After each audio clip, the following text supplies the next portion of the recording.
Gold trusted gold buyers మీరు తాకట్టు పెట్టిన బంగారాన్ని విడిపించి ఈ రోజు ఉన్న మార్కెట్ ధరకు కొనబడును.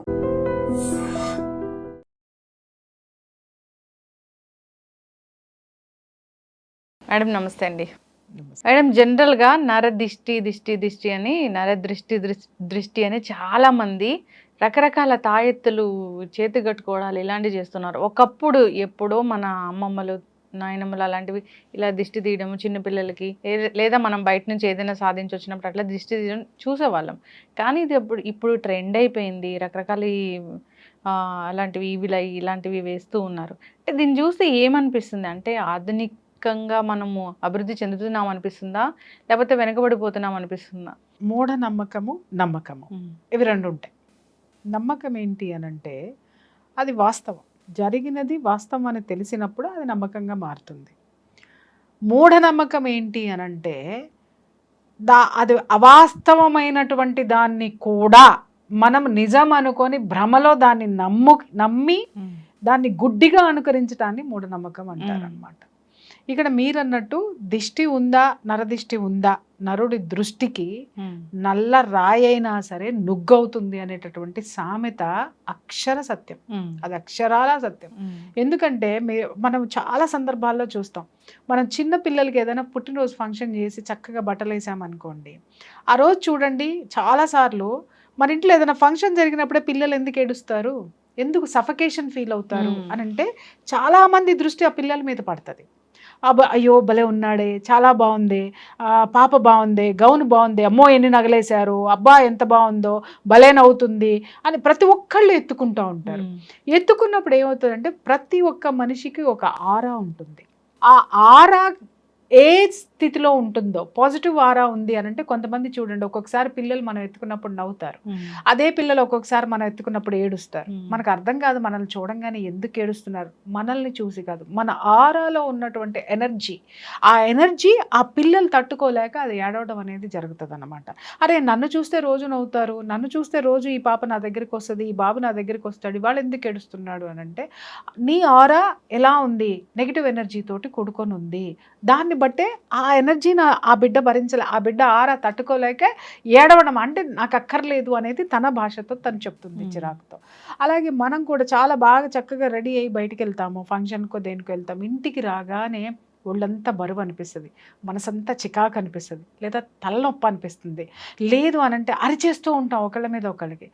ఫ్రెష్గా వెళ్ళి స్నానం చేసిరండి హాయిగా ఎందుకు అనిపిస్తుంది అంటే మనం ఒక ఫంక్షన్కి వెళ్ళినప్పుడు మనల్ని చూసినటువంటి చూపులో అది అసూయ కావచ్చు, ద్వేషం కావచ్చు, ప్రేమ ఉంటే పాజిటివ్ ఎనర్జీ వస్తుంది. మిగిలిన ఆ నెగిటివ్ థాట్ కానివ్వండి, నెగిటివ్ ఎనర్జీస్ కానివ్వండి మనకి యాడ్ అయినాయి అంటే అది మన ఆరా తీసేసుకుంటుంది వాటన్నిటినీ, weather that is positive or negative.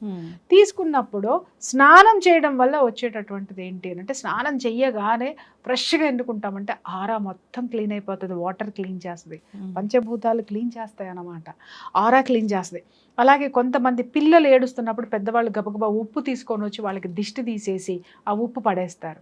చాలా చాలా 99% పిల్లలు ఆ దిష్టి తీసేయగానే కామ్ అయిపోతారు. అబ్బా ఎంత దిష్టి తగిలిందోనమ్మా బిడ్డకి అని మాట్లాడతాం. అంటే ఆరా క్లీన్ చేయటం, దిష్టి తగలడం వల్ల ఏం జరుగుతుందండి, ఉప్పులో ఏముందంటే ఉప్పులో ఉన్నటువంటి ఎనర్జీ నీ ఆరాని క్లీన్ చేసేస్తుంది. వాక్యూమ్ క్లీనర్ తో ఇల్లు ఊడ్చినప్పుడు కనుక అది సక్ చేసేస్తుంది చూసారా, దాంట్లో ఏముంది గాలికి ఏముంది, శక్తి ఉంటేనే కదా దాన్ని క్లీన్ చేసింది. అలాగే ఈ ఉప్పులో కానివ్వండి, ఎండుమిర్చి అనేటటువంటిది, తర్వాత చీపురు అనేటువంటి వీటికి కొన్ని ఎనర్జీస్ ఉంటాయి, నెగిటివ్ని క్లీన్ చేసేటటువంటి ఎనర్జీస్ ఉంటాయి. ఆ ఎనర్జీస్ తోటి క్లీన్ చేయటం వల్ల సెట్ అవుతారు. హెల్త్ అయినా సరే వాళ్ళు ఇంకా ఇంకా ఇంకా ఏడుస్తున్నారు అంటే అప్పుడు హెల్త్ ఇష్యూ ఏమన్నా ఉందేమో అని చెప్పేసి డాక్టర్ దగ్గరికి తీసుకెళ్దాము, లేకపోతే ఆకలేస్తుందేమో పాలు ఇచ్చి పడుకోబెడతారు పిల్లలకైతే. పెద్దవాళ్ళకైతే మనం స్నానం చేసామంటే నెమ్మది వస్తుంది, లేదు పెద్దవాళ్ళకు కూడా దిష్టి తీసేసి పక్కన పెట్టేస్తూ ఉంటారు. అట్లా మనము సాల్ట్ వాటర్తో స్నానం చేసిన క్లెన్సింగ్ అయిపోయి ప్రశాంతత అనేది ఉంటుంది.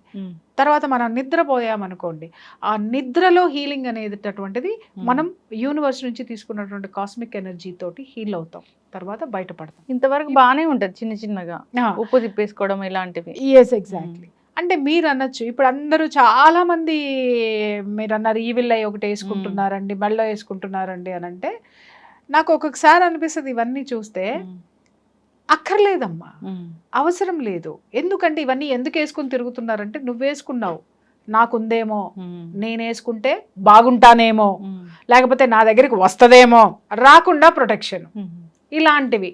అంటే దాన్ని ఏమంటారు, ఒకళ్ళని చూసి ఒకళ్ళకి దగ్గు జలుబు పాకినట్టుగా ఇలాంటి జాడ్యాలు కొన్ని పాకుతూ ఉంటాయి. అన్ని ఈవిల్ ఐలు కట్టేసుకోవాలి, లేకపోతే ఇంకోటి చేసేసుకోవాల్సిన అవసరం లేదు. ప్రొటెక్షన్ నేను నిజంగా చెప్తున్నాను, తాయెత్తులు కానివ్వండి ఏనా కానివ్వండి అందరూ ఎవరి నమ్మకం వాళ్ళది. కానీ అదే పనిగా కొంతమంది కడతానే ఉంటారు. ఆరా క్లీన్ చేసుకోండి. ఆరా క్లీన్ చేయటం అంటే ఏంటి అని అంటే చక్కగా కూర్చొని సాయంత్రమో పొద్దునో స్నానం చేసిన తర్వాత ఒక 10-15 నిమిషాలు మెడిటేషన్ చేయండి.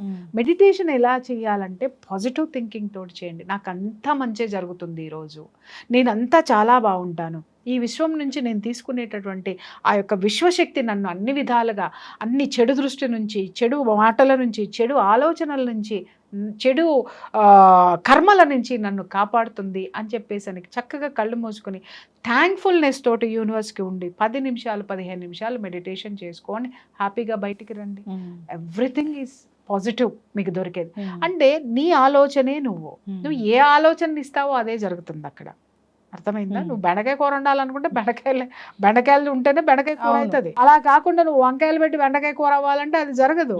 ఏది ఇచ్చావో అదే వస్తుంది. ఇక్కడ కూడా ఈ నరదిష్టి అనేది డెఫినెట్గా ఉంది. మనం చేసేటటువంటి మనం వెళ్ళే ప్లేసెస్ కానీ మనం ఉన్న దీన్ని బట్టి కానీ డెఫినెట్గా మనకు అది తగులుతూ ఉంటుంది. తగిలినప్పుడు మన శరీరంలో కొన్ని నెగిటివ్ ఇవి కనిపిస్తూనే ఉంటాయి, లక్షణాలు కనిపిస్తూనే ఉంటాయి. తల భారంగా ఉండడం, ఒళ్ళు భారంగా ఉండడం, తలనొప్పి, చిరాకు, కోపము, వీటిని గనక మనం ఎప్పటికప్పుడు ఆరా క్లీన్ చేసుకోకపోతే తలనొప్పి వచ్చిందని తలనొప్పి టాబ్లెట్ వేసుకొని పడుకుంటాం. ఒక్కొక్కసారి దిష్టి తీసేసుకున్నా కూడా తలనొప్పి వస్తుంది. ఎందుకంటే అది ఇంకా వేవ్స్ ఎక్కువ ఉండడం వల్ల కావచ్చు, మన శరీరంలో ఎసిడిటీ వల్ల కావచ్చు, ఇంకొక దాని వల్ల కావచ్చు. బట్ ఎప్పటికప్పుడు నీ మనస్సుని క్లీన్ చేయి. ఫస్ట్ నీ మనస్సుని క్లీన్ చేస్తే ఆటోమేటిక్గా నీ ఆరా క్లీన్ అవుతుంది. ఆ క్లీన్ అయినటువంటి ఆరాకి ఒక ప్రొటెక్షన్ లేయర్ ఏంటి అంటే మెడిటేషన్ అండ్ పాజిటివ్ అఫర్మేషన్. ఎప్పుడైతే నువ్వు నీ పాజిటివ్ అఫర్మేషన్ నీ ఆరాకి ఇస్తావో అది పెద్ద ప్రొటెక్షన్ లేయర్. అలాగే చిన్న పిల్లలు కూడా పుట్టినప్పటి నుంచి నువ్వు ఎప్పుడైతే ఆ బేబీ బొజ్జలో ఉన్నప్పటి నుంచి కూడా నువ్వు పాజిటివ్ అఫర్మేషన్ ఇవ్వాలి. నా బిడ్డ ఎలా పుడతాడు, ఎలా వస్తాడు, ఏం చేస్తాడు, ఇవన్నీ నా బిడ్డ పడాల్సి వస్తుందేమో, నా బిడ్డకి నేను పెళ్లి చేయను, ఇలాంటి పిచ్చి పిచ్చి మాటలన్నీ మాట్లాడుతుంటారు. అవన్నీ బిడ్డ నెగిటివ్ ఎనర్జీస్ తీసేసుకుంటారు. ఇవన్నీ చాలా జాగ్రత్తలు. అంటే ప్రకృతిలో ఉన్న ప్రతిదీ కూడా ఎనర్జీతో కూడుకున్నటువంటిదమ్మా. ఆ ఎనర్జీని ఏ ఎనర్జీని నువ్వు తీసుకుంటున్నావు, నువ్వు తీసుకోకపోవచ్చు. ఇప్పుడు రోడ్డు పక్కన నువ్వు బాగానే వెళ్తున్నావు, పక్కనే వర్షం పడింది, మొత్తం బురదగుంటలు ఉన్నాయి, నువ్వేం చేసావు, పక్కనే ఫుట్పాత్ మీద నడుస్తున్నావు, నీళ్లు లేకుండా బురద లేకుండా, పక్క నుంచి ఒక కారు ధన్మని వెళ్ళిపోయింది, మురికి నీళ్ళు వచ్చి నీ మీద పడినాయి, నువ్వైతే కడుక్కోవాలిగా. అది దిష్టి అన్నావు చూసావా, అది నువ్వు నీకు నేను పాజిటివ్గా ఉంటానండి, పాజిటివ్ ఆలోచిస్తానండి, అన్నీ ఉంటానండి అని అంటే పక్కనాడు లేడే, పక్కనాడిది మనకి అంటుతుంది, ఖచ్చితంగా అంటుతుంది. అది ఎట్లా అంటుతుందండి, నేను పక్క నుంచి వెళ్తున్నాను కదా అనడానికి వీల్లేదు. వాడు పోయాడు, వాడు బురద వేసాడు, ఆ బురద మనం కడుక్కోవాలి. సో ఇట్లా మనం చేసేటటువంటి పనుల వల్ల కానీ, మనం ఎదుర్కొ వ్యక్తుల గురించి కానీ, మన చుట్టూ ఉన్న వాతావరణాన్ని బట్టి కూడా నరదిష్టి అనేది డెఫినెట్గా ఉంటుంది. ఎందుకంటే ప్రతి ఒక్కళ్ళది పాజిటివ్ ఎనర్జీ ఉంటుంది. సొంత ఫ్రెండ్సే మన ముందు చాలా బాగా మాట్లాడతారు, కానీ మనం ఏది చేసినా కూడా వీళ్ళకి మంచి జరగకూడదని కోరుకునే వాళ్ళు బోల్డ్ మంది మన పక్కనే ఉంటారు. అంటే జరగకూడదని వాళ్ళు కోరుకుంటే మనకు జరగకుండా ఉంటుందా? 100% వాళ్ళ థాట్ మీకు ఇచ్చేసారు కదా, ఎందుకు జరుగుతుంది అని మీరు కొట్టిపడేయచ్చు, నాకు జరగలేదే అని మీరు అనొచ్చు. మీరు ఎంత స్ట్రాంగ్గా ఉంటే, మీరు ఎంత ఆరాని పెంచుకుంటూ వెళ్తే అది మీ దగ్గరికి రాదు. మీరు ఎంత కొట్టి పడేసుకుంటూ పోయి అవునా అవునా అవునా అనుకుంటూ వెళ్తే అది వచ్చి మీకే చేరుతుంది. జనరల్గా ఇలాంటివి ఒకరికి చెప్తే మనకు జరగదు, ఏదైనా మనం స్టార్ట్ చేయముందు అసలు చెప్పకూడదు, స్టార్ట్ చేశాక తెలిసినా పర్వాలేదు, వాళ్ళ దృష్టి కళ్ళు, ఇలా చాలామంది చాలా రకాలుగా వింటూ ఉంటాము, బాధపడుతూ ఉంటారు కూడా. అంటే నిజంగానే చాలామంది ప్రెగ్నెంట్ అయినా కానీ ప్రెగ్నెంట్ అని చెప్పని కూడా చెప్పరు. సో అట్లాంటిది ఏంటంటారు? మంచి గుడ్ క్వశ్చన్. ఇది నిజంగా ట్రూ. అంటే ప్రెగ్నెన్సీ విషయంలో చెప్పకుండా ఉండడం అనేది అది నాకు తెలియదు. బట్ మీరన్నారు ఏదన్నా మనం ఒక పని అనుకున్నప్పుడు ఎవరికి చెప్పకూడదని, నిజంగానే చెప్పకూడదు. ఎందుకోసం అంటారు, మీరు పని చేసుకుంటూ వెళ్ళిపోతే ఆ పని వాళ్ళకి తెలియాలి, అంతవరకే. చాలా మంది అంటారు చూసారా నాకు చెప్పలేదు, చూసావా నాకు చేయలేదు అని. అంటే లెట్ దెమ్ గో. వాళ్ళ విష్ని నువ్వు కోరుకున్నప్పుడు వాళ్ళ పని వాళ్ళు చేసుకెళ్తున్నారు. నీకు నీ భావన మంచిదైతే, నువ్వు నిజంగా వాళ్ళ మంచి కోరుకున్న దానివైతే వాళ్ళని చక్కగా జరగాలని ఒక ఆశీర్వాదం ఇవ్వు వాళ్ళకి. ఇక్కడ ఏమవుతుంది, చెబితే ఏమవుతుందండి అని మీరు అనొచ్చు. మీరు ఉన్నారు, నేను ఒక ప్రాజెక్ట్ చేస్తున్నానండి అని మీరు చెప్తున్నారు, అది నేను చేయలేను, అది చేస్తే నీకు పేరు ప్రఖ్యాతులు వస్తాయి నాకు తెలుసు, ఇమ్మీడియట్గా నేను కోరుకుంటాను నాశనం అయిపోవాలి. మీరు అనొచ్చు, అంటే మీరంటే అది అయిపోతుందా అని. అఫర్మేషన్, ఈ విశ్వము ఒక ఎనర్జీతో పనిచేస్తుంది, ఆ ఎనర్జీని నీకు క్యారీ చేస్తుంది. అర్థమైందా? వాళ్ళు ఎంత గట్టిగా నిన్ను కోరుకుంటారో ఆ ఎనర్జీ నీకు పాస్ ఆన్ అవుతుంది. ఆ పాస్ ఆన్ అయ్యేటటువంటి ఎనర్జీనే మీ యొక్క బ్యాడ్ లక్. మరి జనరల్ గా ఇప్పుడు ఈ వీడియో ఎవరైనా చూస్తారు, ప్రియా చౌదరి గారు చెప్పారు వేరే వాళ్ళని మనం ఇట్లా కావాలి బ్యాడ్ అవ్వాలని కోరుకుంటే అవుతుంది అని అలా అనుకున్నారు అనుకోండి, అదేంటి అప్పుడు ఏమవుతుందంటే అది మళ్ళీ నీకు రిటర్న్ బౌన్స్ బ్యాక్ అవుతుంది. అర్థమైందా? ఎప్పుడు కూడా మంచి, నువ్వు ఏది ఇచ్చావో మళ్ళీ అది తిరిగి నీకు వస్తుంది. ఇక్కడ అది కౌంటర్. ఇప్పుడు నువ్వు ఉన్నావు, అమ్మ లక్ష్మి అది చేస్తుందా, నో ఇది డిజాల్వ్ అయిపోవాలి అని నేను అనుకున్నాను. అనుకున్న తర్వాత అక్కడ ఒక రిజర్వ్ అయిపోయి ఉంటుంది అనమాట, ప్రిజర్వేటివ్ అనమాట. నీ థాట్ ప్రిజర్వ్ చేసేసి పెడుతుంది. నువ్వు అనుకున్న ఎనర్జీ అక్కడ వెళ్ళిపోయింది, ఒక పని చేసేసింది. పని చేసిన తర్వాత ఆ ఎనర్జీకి ఇంకా పని కావాలి, ఏం చేస్తుంది, అది ఇమ్మీడియట్గా నీ దగ్గరికి వస్తుంది. నువ్వు ఏదైతే కోరుకున్నావో, ఇక్కడ ఏదైతే జరిగిందో అదే ఎనర్జీ మళ్ళీ నీకు తిరిగి వచ్చి నీ దగ్గర ఆ పని చేసి వెళ్ళిపోయింది. నువ్వు నీ థాట్కి బ్రెయిన్ ఉండదు, గుర్తుపెట్టుకో. నీ థాట్కి ఆలోచన ఉండదు, దానికి తెలివితేటలు ఉండవు. నువ్వు ఏది ఇచ్చావో అదే జరుగుతుంది. ఇట్ ఈస్ జస్ట్ లైక్ ఒక బానిస లాంటిది అనమాట. అది అక్కడ చేసేసి వస్తుంది. నువ్వు ఈ పని చేస్తానే ఉండాలి అని అంటే నీ చుట్టూ ఊడ్చేసింది లేదు, నీ చుట్టూ పువ్వులు చల్లుకున్నావు, అరే ఇక్కడ చుట్టూ శుభ్రంగా ఉంచమంది కదా, నువ్వు చల్లుకున్న పువ్వులు కూడా ఊడ్చేస్తుంది. అంటే నువ్వు మంచి చేసినా కూడా నువ్వు ఏం చెప్పావో అదే చేస్తుంది. నువ్వు అక్కడంతా పూలతోటి బాగా రెడీ చేసిరా ఆ ప్లేస్ అన్నావు అంటే అన్ని రెడీ చేసి వచ్చేస్తాయి. వచ్చిన తర్వాత ఇక్కడ ప్లేస్ కనిపిస్తుంది, ఇంకా పూలు ఇక్కడ కూడా పెట్టేస్తుంది. అంటే fragrance, it's a good thing. అంటే గుడ్ థాట్ నువ్వు ఇచ్చావంటే ఆ థాట్ కూడా నీకు పనిచేస్తుంది, ఆ ఎనర్జీ కూడా నీకు వస్తుంది.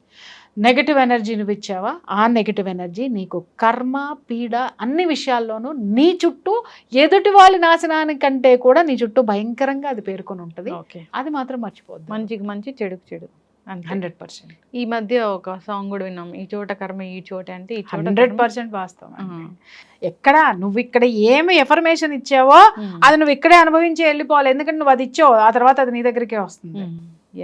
ఇప్పుడు ఒక రూమ్ ఉందమ్మా, ఈ రూమ్ లో నీ మీదకి నేను పులిని వదిలాను, ఆ పని చేసింది. తర్వాత దానికి ఆకలేసిన తర్వాత ఎవరు పని చేస్తుంది, అక్కడ ఎవరున్నారో వారు పని చేస్తారు. అంతే. It is just like that. ఏదైనా కానీ మీరు అన్నట్లుగా నమ్మకం, మూఢనమ్మకం. నమ్మకం ఉండొచ్చు, ఈ నమ్మకం ఇంకొకరికి హాని చేసేదిలాగా ఉండకూడదు. మరి ఈ మూఢనమ్మకాల జోలికి వెళ్ళడము, అక్కడ నుంచి చాలా అతిగా ఆలోచించడం, అతి చెయ్యడం. కొంతమంది ఏంటంటే ఏది హెల్త్ బాగోకపోయినా దిష్టి తగిలిందని చెప్పేసి హాస్పిటల్ తీసుకెళ్లకుండా దిష్టిలు తీయడం కానివ్వండి, లేకపోతే ఇంకేదన్నా జరిగినా కూడా అది చెయ్యాల్సినటువంటి పనిని ఆపేసేసి ఇది దాని వల్లే జరిగిందని తర్కం పెట్టుకోవడం కానివ్వండి, ఇవి మూఢనమ్మకాలు అంటాను నేను. అది ప్రయత్నం మీరు చేసి పక్కన పెట్టుకొని ఆ తర్వాత మళ్ళీ డాక్టర్ అయితే డాక్టర్ అవసరం అంటే డాక్టర్ దగ్గరికి వెళ్ళండి. ఫిజికల్ ప్రాబ్లం అయితే ఇంకా ఇంట్లో సిచ్యుయేషన్స్ ఇంకేమన్నా ఉంటే పాజిటివ్ ఎనర్జీ తెచ్చుకోవడానికి ఇంకేదన్నా చేయండి. తప్పితే మూర్ఘంగా ఆలోచించద్దు దేని. సో అందరూ కూడా ఆలోచించాలని కోరుకుందాం. టెక్నాలజీ పెరిగిపోయింది, మనం ఇంత ఆకాశానికి నిచ్చెన వేసి హద్దులు లేకుండా వెళ్తూ ఉన్నాము.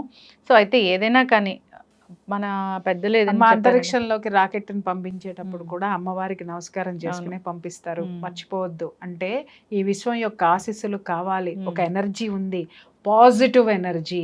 అమ్మవారికి మొక్కుతారు కానీ ఈవిల్కి మొక్కరు ఎందుకని? ఎందుకు అంటే ఏ పని చేయడానికైనా పాజిటివ్ ఎనర్జీ అవసరము. ఆ పాజిటివ్ ఎనర్జీకి మొక్కాలి తప్ప నెగిటివ్ ఎనర్జీకి జోలికి నువ్వు పోకూడదు.